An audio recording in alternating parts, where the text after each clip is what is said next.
தமிழகமெங்கும் கிளைகள் கொண்ட Annamal institute of hotel management and hospital management படிப்பில் சேர்வதற்கான அட்மிஷன் நடைபெறுகிறது.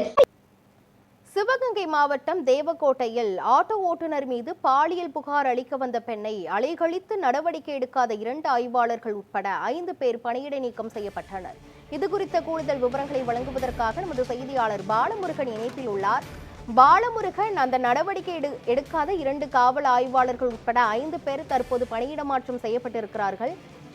அவர்களுடைய முழு விவரங்கள் என்ன, பின்னணி என கூறுங்க. கண்டிப்பாக கிருஷ்ணவேணி, சிவகங்கை மாவட்டம் தேவக்கோட்டையில் ஆட்டோ ஓட்டுநர் மீது பாலியல் புகார் அளிக்க வந்த பெண்ணை காவல் நிலையத்தில் அலக்களித்ததாக அனைத்து மகளிர் காவல் நிலைய ஆய்வாளர் கீதாலட்சுமி மற்றும் தேவக்கோட்டை நகர காவல் ஆய்வாளர் துரைராஜ் மற்றும் சிறப்பு காவல் உதவி ஆய்வாளர் ஜெயா, ராஜேஸ்வரி மற்றும் தேவக்கோட்டை நகர காவல் நிலைய தனிப்பிரிவு காவலர் சந்தானம் ஆகியோர் பணியிடம் நீக்கம் செய்து தென்மண்டல ஐஜி விஜேந்திர பிரதாரி உத்தரவிட்டுள்ளார். கடந்த 18ஆம் தேதி புகார் அளித்த நிலையில் நடவடிக்கை எதுவும் எடுக்காததால் இந்த தற்காலிக பணி நீக்கம் செய்யப்பட்டுள்ளதாக காவல்துறையிலிருந்து தகவல் தெரிவிக்கப்படுகிறது. கிருஷ்ணவேணி.